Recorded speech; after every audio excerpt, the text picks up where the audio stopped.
Berdoalah setiap waktu. Berdoalah setiap waktu. Yang dimaksud dengan berdoa setiap waktu itu bukan doa sekedar pagi, siang, sore, malam. Bukan sekedar itu. Yang dimaksudkan dengan berdoa setiap waktu itu adalah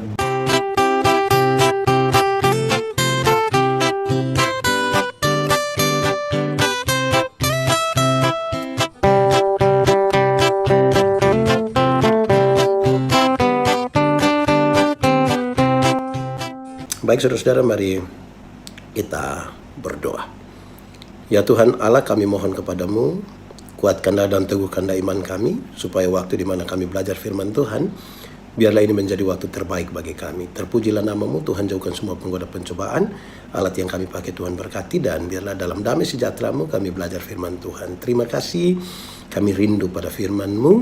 Berfirmanlah bagi kami Tuhan, di dalam nama Yesus, firman yang hidup itu kami berdoa. Amin. Bapak Ibu saudara-saudara yang dikasihi di dalam Tuhan, di kesempatan sukacita kita di hari ini, di hari Minggu, saya ajak kita merenungkan satu bagian pembacaan Alkitab yang untuk kesempatan ini saya pilih untuk kita saudara-saudara dari kitab dari surat Rasul Paulus kepada jemaat di Efesus. Efesus pasal 6 ayat yang ke-18. Efesus pasal 6 ayat yang ke-18 menjadi bahan renungan firman untuk kita. Saya akan membacakan bagi kita Efesus pasal 6 ayat 18. Dalam segala doa dan permohonan berdoalah setiap waktu di dalam roh, dan berjaga-jagalah di dalam doamu itu dengan permohonan yang tak putus-putusnya untuk segala orang kudus. Demikian firman Tuhan. Yang berbahagia adalah setiap orang yang mendengar firman, memelihara dan melakukan di dalam hidup setiap hari. Shalom. Di kesempatan sukacita kita hari ini, kembali kita diingatkan dan mau belajar tentang doa. Saudara-saudara, yang paling pertama sebagaimana saya sampaikan di banyak kesempatan, doa itu adalah relasi. Doa itu relasi, bukan kata-kata. Banyak orang sibuk sekali membangun dan membuat kata-kata sambil lupa membangun relasi dengan Tuhan. Padahal dengan relasi yang baik itu memungkinkan kita untuk bisa berkata-kata dengan lebih ringan dan seterusnya. Baik, saudara-saudara, Paulus ada di dalam penjara. Paulus ada di dalam penjara, dia meninggalkan jemaat di Efesus. Kenapa Paulus masuk penjara? Apakah dia melakukan sebuah kejahatan kriminal yang serius? Apakah dia membunuh orang atau lain-lain? Tidak. Paulus masuk penjara hanya karena dia punya keputusan untuk percaya kepada Tuhan Yesus dan dia mau mengabarkan Injil keselamatan. Itu yang membuat dia masuk penjara. Sebuah kenyataan yang sangat-sangat berbeda dengan kerinduan banyak orang percaya. Banyak orang Kristen merasa kalau percaya Tuhan itu berarti bebas dari masalah. Banyak orang Kristen berpikir kalau percaya Tuhan itu sakit sedikit tinggal tunjuk dia yang sakit terus bilang dalam nama Yesus. Banyak orang kira kalau percaya Tuhan Yesus itu pagi-pagi petugas koperasi mau datang pungut itu Tuhan kasih keliru dia dan tidak datang ke kita. Bukan begitu. Ini sebuah pergumulan. Nah, Paulus ada di dalam penjara, saudara-saudara, tapi dia ingin mengajarkan kepada jemaat tentang doa.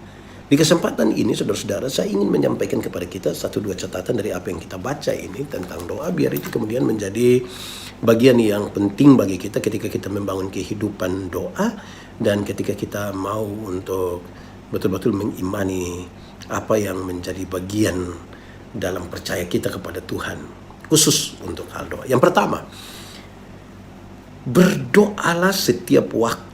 Berdoalah setiap waktu. Yang dimaksud dengan berdoa setiap waktu itu bukan doa sekedar pagi, siang, sore, malam. Bukan sekedar itu.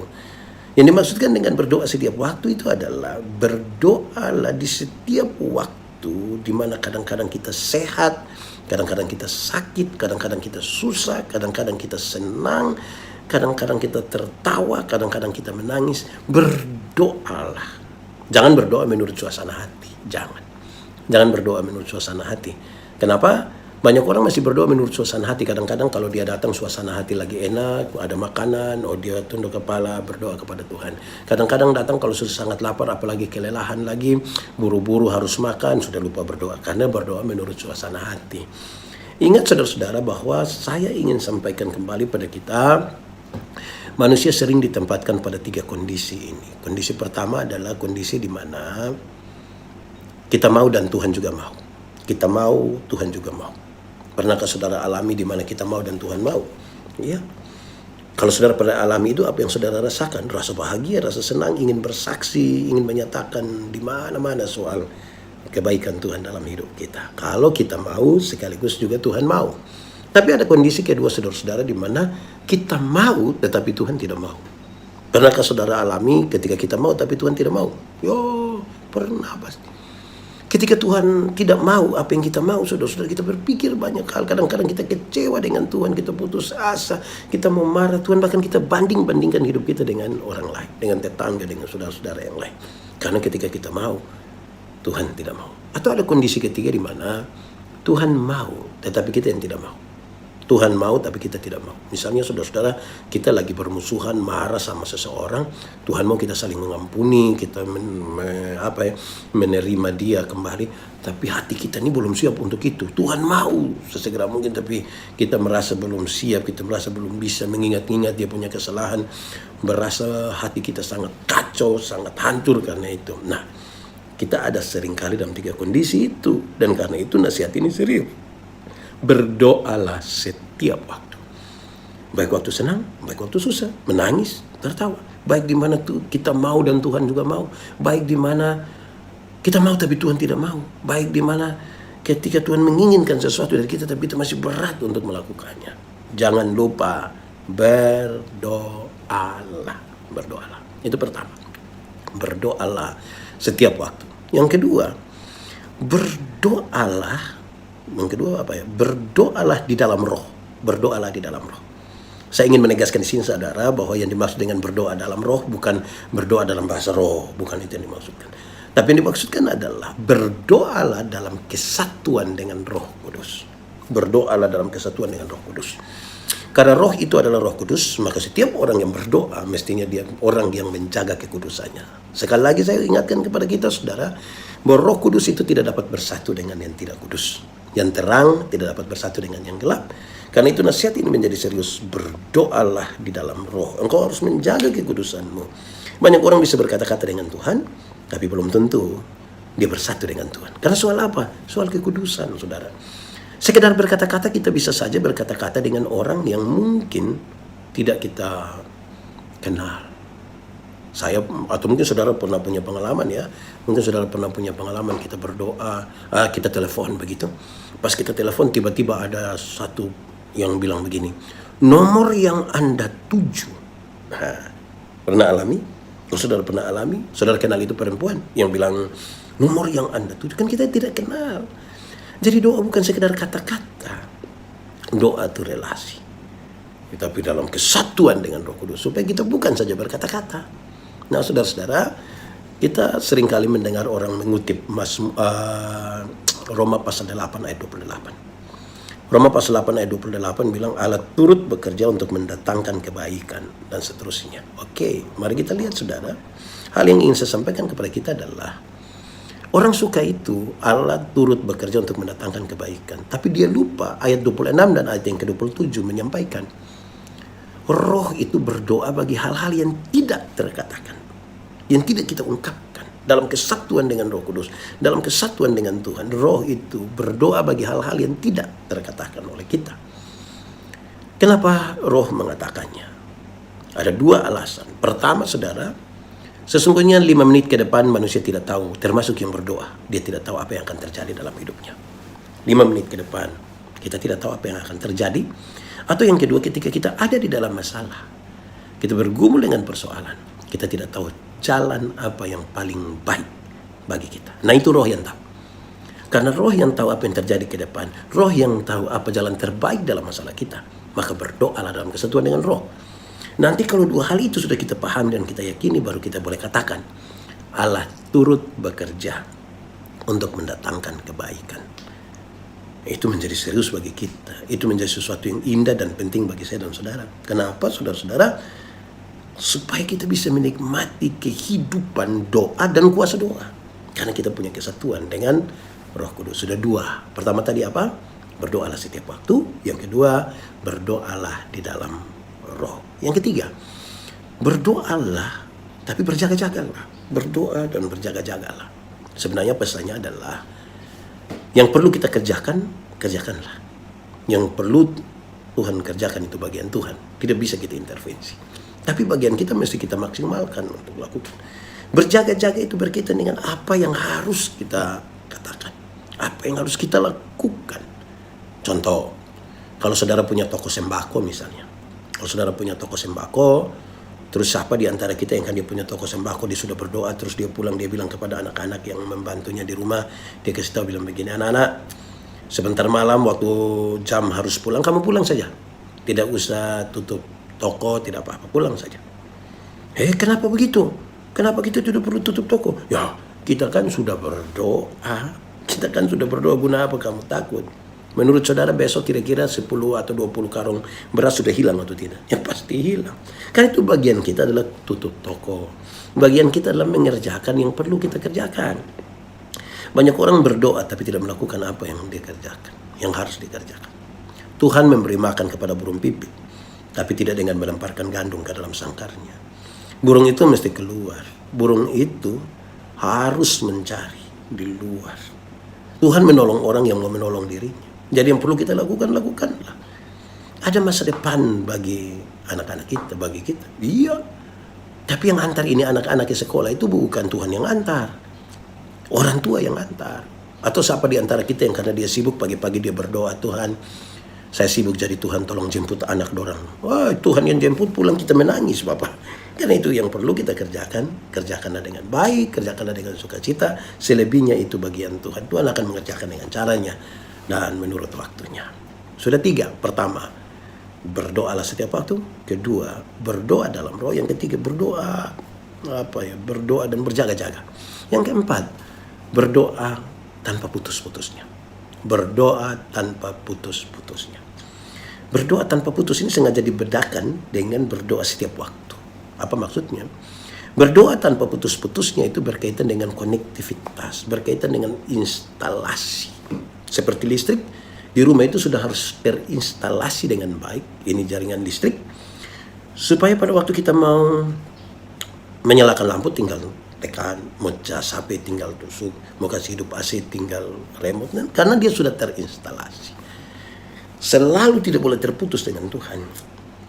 Supaya betul-betul itu karena terkoneksi itu, karena terinstalasi dengan baik, punya jaringan dan relasi yang baik ini, setiap waktu kepada kita diberi pertolongan lewat doa.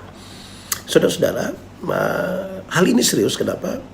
Siapa di antara kita yang dia tidak mau instalasi listrik di rumah? Nanti dia pulang kantor sore baru dia singgah beli kabel lah, beli obentes lah, beli lampu, beli tangga, naik, turun, bongkar lagi sebentar. Tidak, dia harus sudah terinstalasi. Dia mesti harus sudah terinstalasi supaya dia selalu ada bersama-sama dengan Tuhan.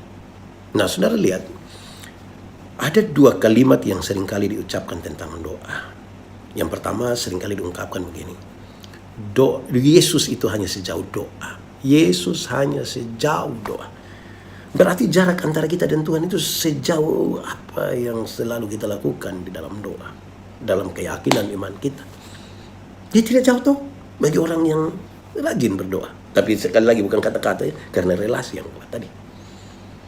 Atau yang kedua, seringkali kita ucapkan begini. Doa adalah napas hidup orang percaya. Kalau doa adalah napas hidup, saudara, coba saudara bayangkan orang hidup tanpa napas. Jangankan tanpa napas, sesak napas saja. Saya pernah alami sesak napas, saudara. Woi, berat. Kita tarik napas kuat-kuat, dia tidak turun sampai perut, dia hanya di dada, dan kita menderita sekali. Jadi kalau kehidupan kita itu tanpa doa, terputuslah kita dengan Tuhan. Matilah kita secara rohani. Karena itu berdoalah tanpa putus-putus dalam relasi dengan Tuhan. Jangan sekali-kali kita berdoa tapi kita tidak berrelasi dengan Tuhan. Tidak terkoneksi dengan Tuhan. Sudah empati nih saudara. Saudara lihat sekarang yang pertama. Berdoalah setiap waktu. Berdoalah di dalam roh. Berdoa tapi berjaga-jaga. Dan yang keempat ini. Berdoalah tanpa putus-putusnya. Dia selalu dalam relasi konektivitas dengan Tuhan. Itu sungguh indah. Yang kelima, yang terakhir. Sebenarnya dia ingin sampaikan kepada kita saudara-saudara pembacaan ini untuk mengatakan jangan lupa berdoa bagi orang lain. Jangan lupa berdoa bagi orang lain. Seberapa pentingnya berdoa bagi orang lain, saudara-saudara, Yang disebut dengan doa syafaat itu adalah kita berdiri menggantikan seseorang. Kita berdiri menggantikan orang lain untuk menyampaikan apa yang menjadi bagian dalam pergumulan hidupnya. Contoh, katakanlah kita berdiri, kita berdoa untuk pemerintah. Alkitab mengajarkan kepada kita, saudara, bahwa tidak ada pemerintahan yang tidak berasal dari Tuhan. Berarti Tuhan mengizinkan ada sebuah pemerintahan yang dipimpin oleh seseorang, tetapi dinasihatkan kepada Timotius oleh Paulus bahwa berdoalah bagi para pemimpinmu, berdoalah bagi siapa-siapa. Kenapa, saudara-saudara? Ketika seseorang menjadi pemimpin, dia berdiri di sebuah puncak. Di bawah puncak itu dikelilingi oleh orang-orang yang punya kepentingan-kepentingan politik dan kelompok dan lain-lain. Mungkin tim suksesnya, mungkin keluarganya. Kepentingan-kepentingan ini besar yang membuat, saudara-saudara, tempat di mana pemimpin ini berdiri itu menjadi sangat licin. Apalagi dia akan mengambil keputusan menyangkut banyak orang, termasuk mungkin kita. Nah, saudara lihat sekarang betapa pentingnya kita berdoa supaya dia tidak jatuh dan dia tidak tergelincir di tempat yang licin. Berdoalah juga bagi orang lain. Dia akan mengambil keputusan menyangkut banyak orang. Pertanyaannya sekarang adalah, apakah saudara pernah berdoa bagi orang lain? Pernah Pak Pendeta? Doa apa? Doa serahkan Bapak. Itu kan saudara benci dia, saudara ingin supaya dia cepat-cepat mati. Jangan lupa berdoa bagi orang lain. Jangan lupa untuk kita berdiri menggantikan orang lain sebagai bagian di mana kita mau bergumul bersama-sama dengan dia. Kalau ternyata materi dan uang tidak bisa kita berikan bagi dia, minimal kita berdoa bagi dia. Minimal kita mau untuk bersama-sama menggumuli sesuatu bersama-sama dengan Tuhan, dengan dia kepada Tuhan. Nah, saudara-saudara, itu menjadi sebuah catatan yang penting bagi kita, saudara.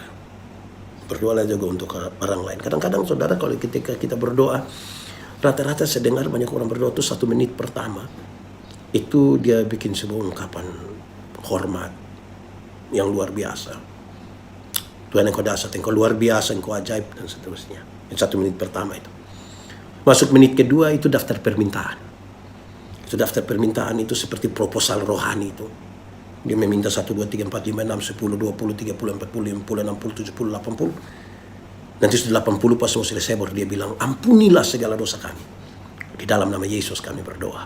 Amin. Kira-kira begitu. Separuh ketika belum sampai di kata ampunilah, dia suka mengucapkan, sebenarnya masih banyak hal yang ingin kami pinta. 80 ini. Tapi sudahlah, tidak apa-apa. Kok kita meminta juga kepada Tuhan. Tapi sekarang saudara coba periksa, yang paling banyak kita minta itu untuk siapa? Jangan-jangan kita terlalu banyak memperhatikan diri kita sendiri. Jangan-jangan di dalam doa pun kita sangat egois. Jangan-jangan di dalam doa pun betul-betul kita tidak mempedulikan seseorang atau sebuah keadaan di sekitar kita. Jangan lupa berdoa bagi orang lain. Ada 5 hal sekarang hari ini, di hari Minggu ini kita belajar. Pertama, berdoalah setiap waktu. Kedua, berdoa di dalam roh. Ketiga, berdoa dan berjaga-jaga. 4, berdoa tanpa putus-putusnya. Dan yang kelima, berdoalah juga bagi orang lain. Sekiranya kalau hal-hal ini bisa kita lakukan, saudara, amanlah, nyamanlah jiwamu. Kita akan menikmati kehidupan doa kita. Kita menikmati apa yang Tuhan mau kerjakan melalui hal-hal yang kita doakan. Semoga ini membawa sukacita bagi kita. Kita berbahagia selalu. Mari kita tunduk kepala, kita mau berdoa. Ya Tuhan Allah, kami bersyukur kepadamu kesempatan hari ini, di mana kami boleh mendengarkan firman-Mu. Tolong supaya kami betul-betul hidup seperti apa yang dimaksudkan oleh kehendak firman-Mu dalam kehidupan doa kami. Diberkatilah semua yang mendengarkan. Diberkatilah kami semua karena nama-Mu yang kudus. Terpujilah nama-Mu. Biar firman-Mu bertumbuh dan berbuah di dalam hidup kami. Di dalam nama Yesus kami berdoa. Amin.